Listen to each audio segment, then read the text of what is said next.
And so now let us welcome Jenna with her topic, Unity in Uniqueness. Yes. The Reverend Jenna Smith.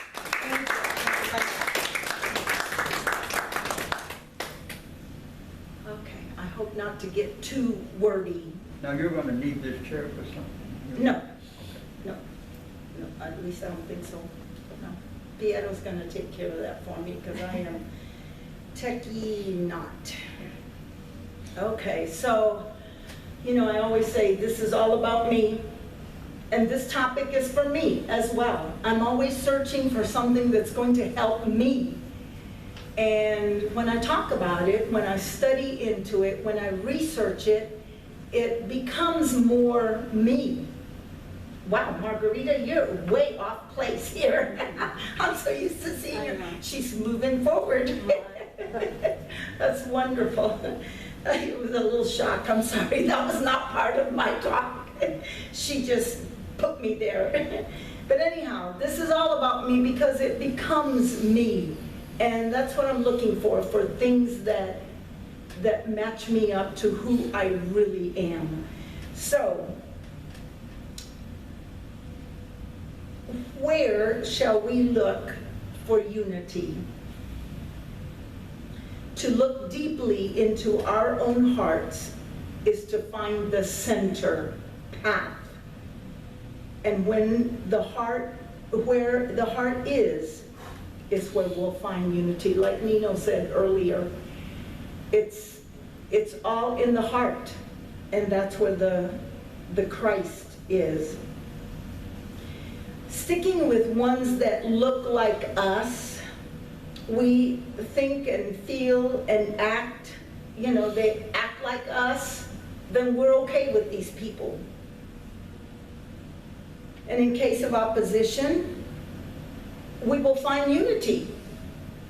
We will stick with our group and we will defend ourselves against those that don't think like us or act like us. So that's the way we've been acting, and really we'd like to get rid of this totally. This unitedness has created problems, as you just heard me say. We have gotten people in wealth disparity, racism, discrimination, and these people get depressed. Even not only the people that are being looked down upon, but even the people in those high positions that are seemingly high positions looking down at others, there is depression there also. Equals, now there's kind of a little colloquial, equals conflict. You know what I mean? Unity over here, we're all equal here, and we're all equal here. We're united here and we're united here. But the idea is to unite totally in oneness. So it becomes a problem. It's us against them, defending our individuality to the point of killing one another. We have gotten so good at building weapons that we could easily annihilate our enemy in a heartbeat. Do you know how fast that is? A heartbeat. And it all comes from religions. Yes, religion has caused division. Race, nationalism, or nationality, I'm sorry, not nationalism. And even gender, especially recently. We have people fighting against people that are of a different gender, that don't understand their own gender. And it starts a war. And it's about, let's dominate them because our belief is the correct belief. But what about them? Essentially, I feel that we are all looking for the same thing, unity, and we should be looking within our hearts at love, Once we reach that love state, then it's all selflessness. Selflessness. There is no self. And it is said that, I think there's an Indian tradition that says that if you ever pray to God and you knock at that door and they say, who's there? And if the answer is nobody, you're not allowed in. Because if you have not lost yourself in selflessness, do you understand where I'm going with this? You have to be selfless. It's not, I always say this is about me. It's all about me. And it is still about me getting that selflessness attitude where I care about you and I care about the person on the street. I care about my family. I care about Carmel Temple. I care about the unity that holds us together, not apart. And yes, in our beliefs, we build walls, you know, and they don't have to be concrete walls or wire walls. We build up those walls that you can feel when you come up toward a person. You can feel their wall. You think, I better not talk to them, because you can feel it. You won't be received properly, or the way you feel like you have confidence in speaking with someone. You will feel that wall. So they're not just imaginary walls, there are also real walls. I mean, look at the wall of China that was, you know, that was built. And all the money that must have cost. And the walls that we have fences between our houses. I told Brian, I said, our fence is about to fall down on one side, and now our neighbors have these huge dogs that are probably, if they stood up, they'd probably be about this tall. Woo! And when they first moved in, it was like, woo! And I thought, and they had a very loud bark that was very, very scary. So you know what I did?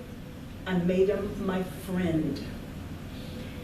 I went to the store when I was shopping and I bought a box of biscuits, dog biscuits. And whenever they barked, I'd say, hey, you want a cookie? And I'd toss them a cookie. And you know what? I have not heard. They have 4 of them now. They used to have 2. Now they have 4. 3 of them are big as me. And they're my buddies. And one of them got away one day.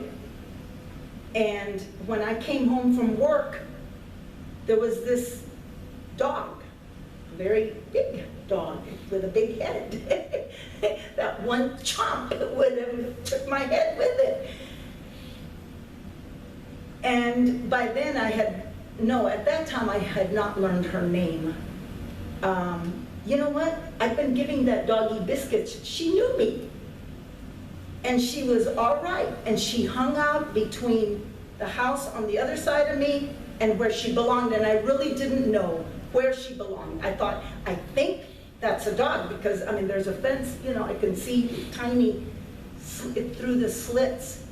I said, I think that's the dog next door. So I knocked on the door, and they didn't answer. But later on, I saw the man out there, and I said, hey, oh, and this dog wanted to come in with the house with me. When I raised the garage door, he came right up, or it came right on and wanted to come in. And I said, no, you better stay outside. So I checked again with the neighbors, and this time the man was outside, and I said, is this your dog? He goes, yes, Miss B, how did you get out? He had no idea his dog was not in the backyard.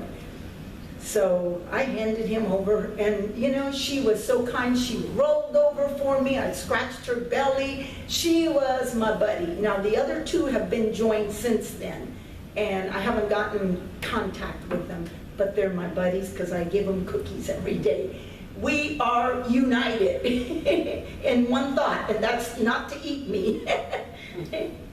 So that was aside. But it's interesting how everything has a place in its heart. Even the plants. I have a plant that was given to me by a very good friend of my daughter's. She was, I mean, whenever we went away, Terry would come over to the house and stay with the dog and the cat, flowers on it. So I think that plant knows me too. I have a relationship with it.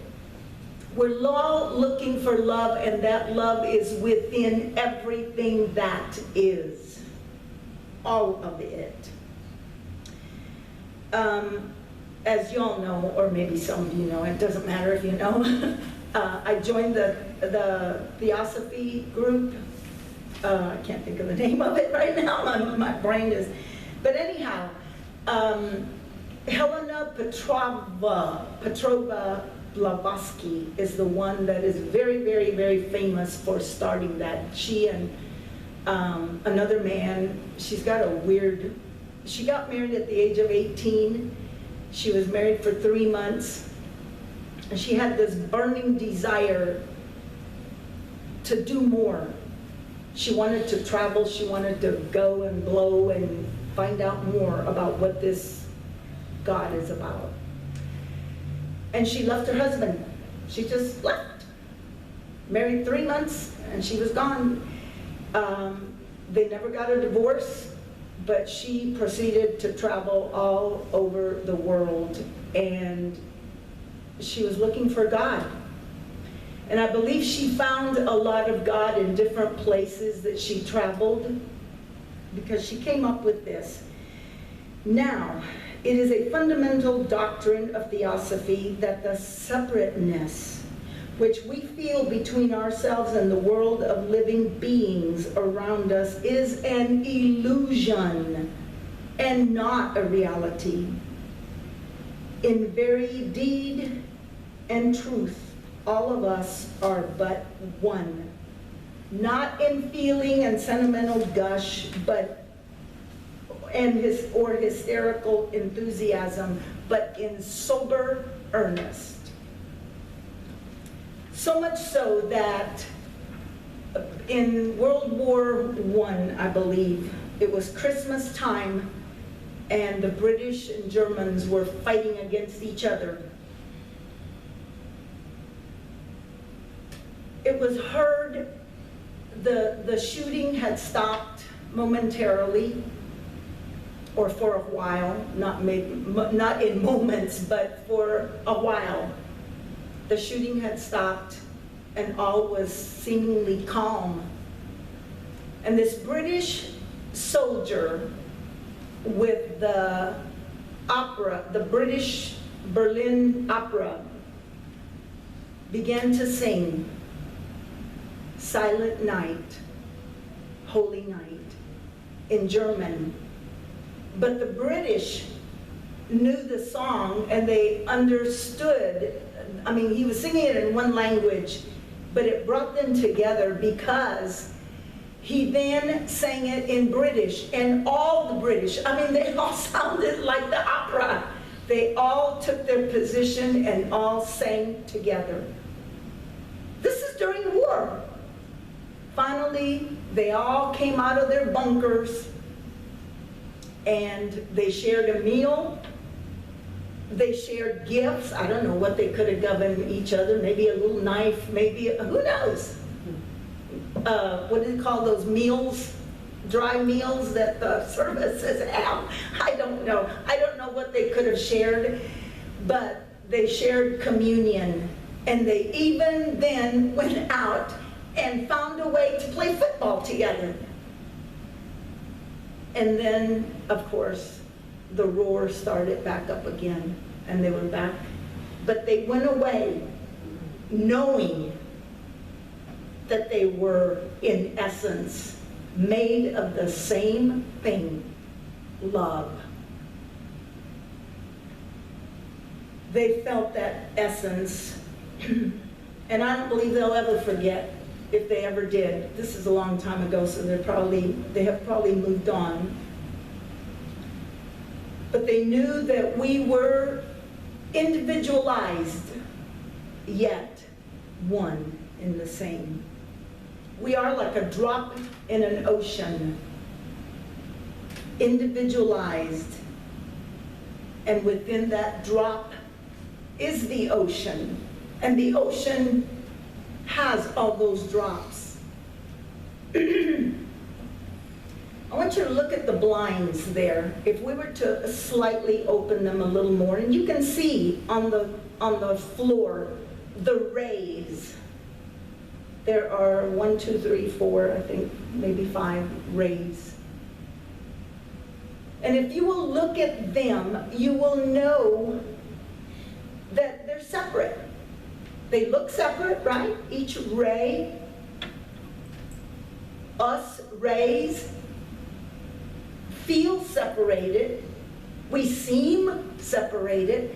But if you take that blind and pull it right up, guess what? It's coming from the same sun. It goes all back to the sun. It all comes back from the one.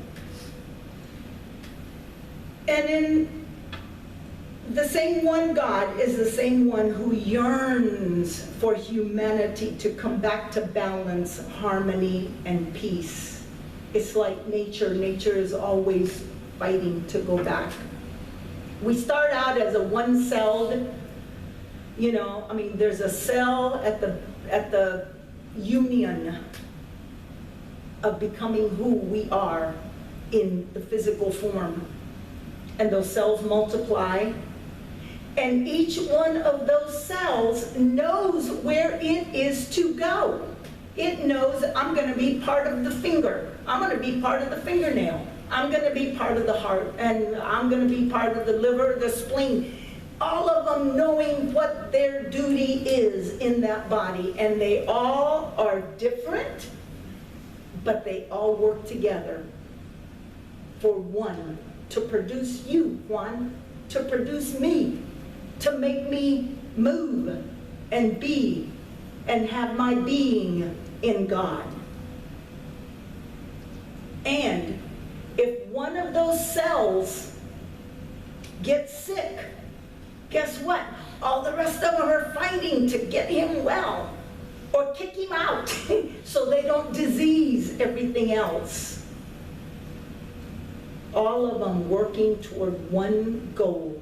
All of them different duties, but working for the same one.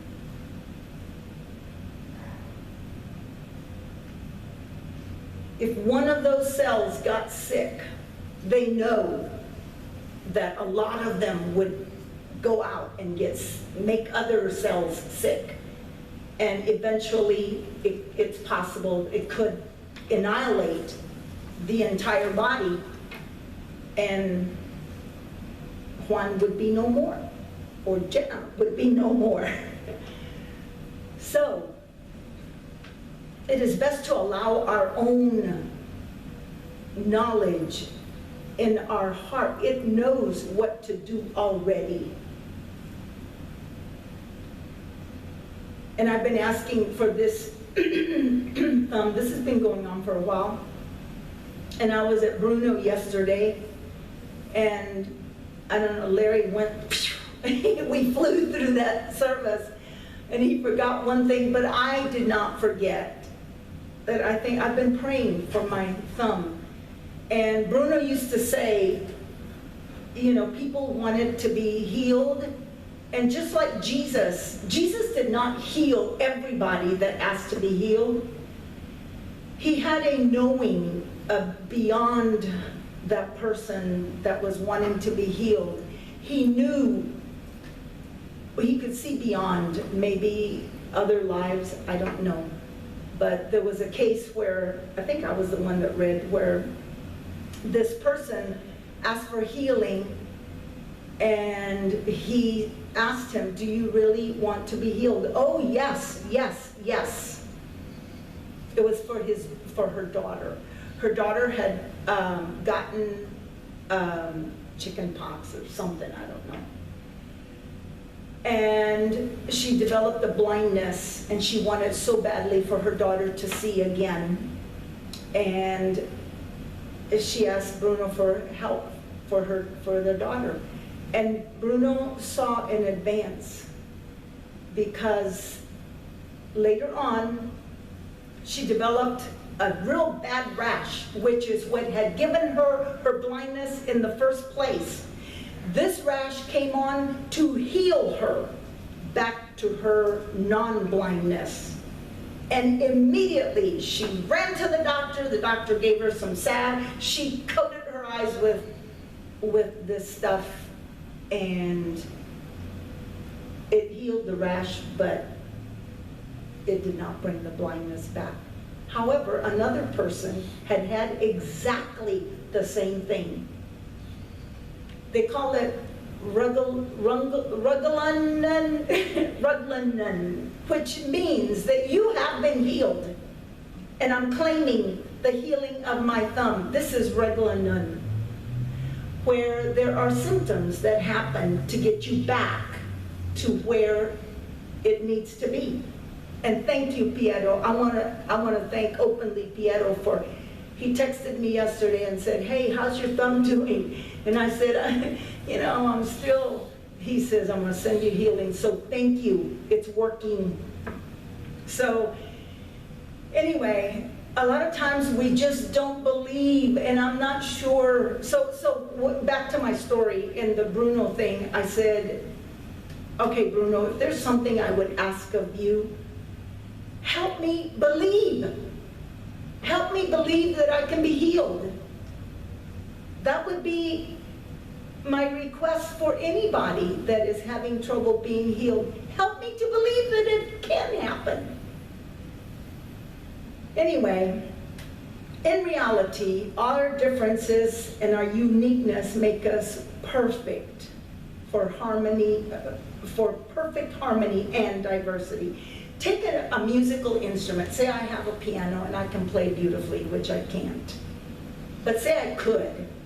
And it sounds good. I can sound really good playing my piano. But if we add a set of drums, a guitar, maybe a saxophone, we can create the most beautiful symphony together. Singly, yes, we're good. But together we can do more. And like in the body, what one person, one city, one nation does affects the whole planet. Mother Earth takes a hit. Or if we're doing something good, Mother Earth is nurtured. So, like nature, we're always trying to find harmony. We have achieved such high consciousness, such a high level of consciousness. What one thinks and acts upon. Now, it doesn't matter, I mean, your thoughts are pretty powerful, but when you act on a thought, you're affecting others. Just with your thoughts, you affect others, but when you actually put action to your thoughts, you're affecting a lot. In the Bible it says, whatsoever a man thinketh, that shall he also reap. And it's not necessarily punishment. I mean, some of the preachers would say, oh, that's God punishing you. It's karma. It's just that whatever you put out, you're gonna get back, like a boomerang. There are people that swing boomerangs, but they have shields to protect them when they come back. I mean, these are professional people. I remember my son used to have a little one that and he used to be able to catch it. That was the big thing. But when you're talking about a real one, these professionals have shields that they protect themselves. So we must begin to live for one another, with one another in mind, with everyone in mind, not just for ourselves.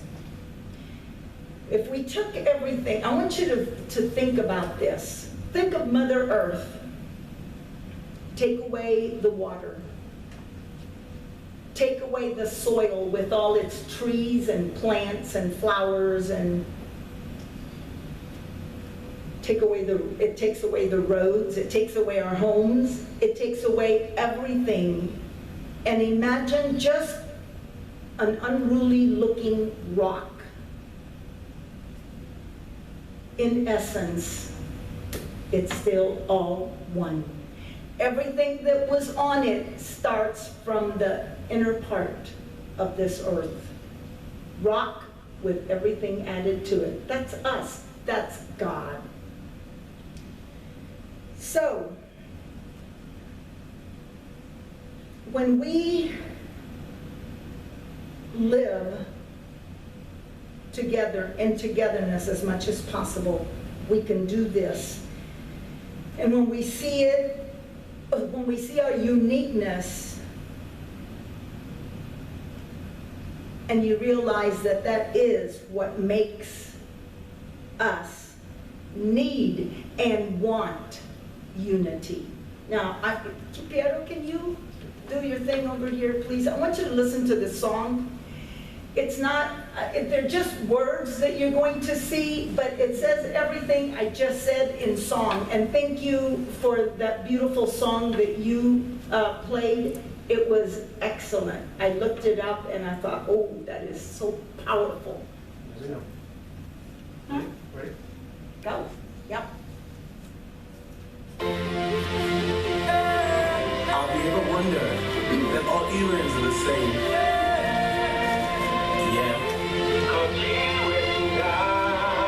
We're one and same.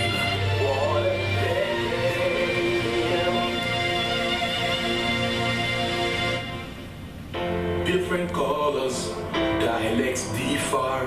Born of a woman, we're all the same. Male and female, poor and wealthy, young and aged, we're all the same. One breath, one life, our goal, a better world. One breath, one life, our goal, a better world. I see you in you, all I say. I see you in you, you and I, all I say.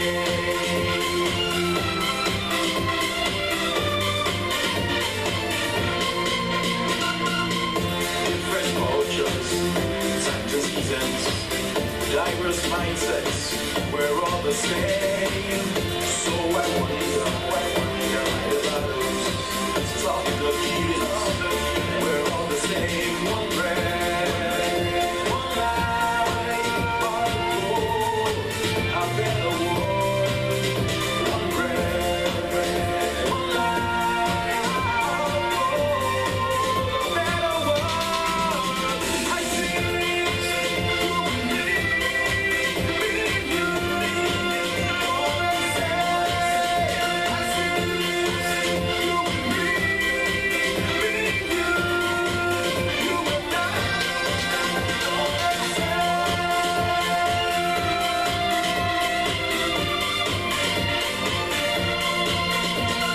Now there's habitation, flee from a grasp of the climate change. This is unsure. Man's predictions now unsure.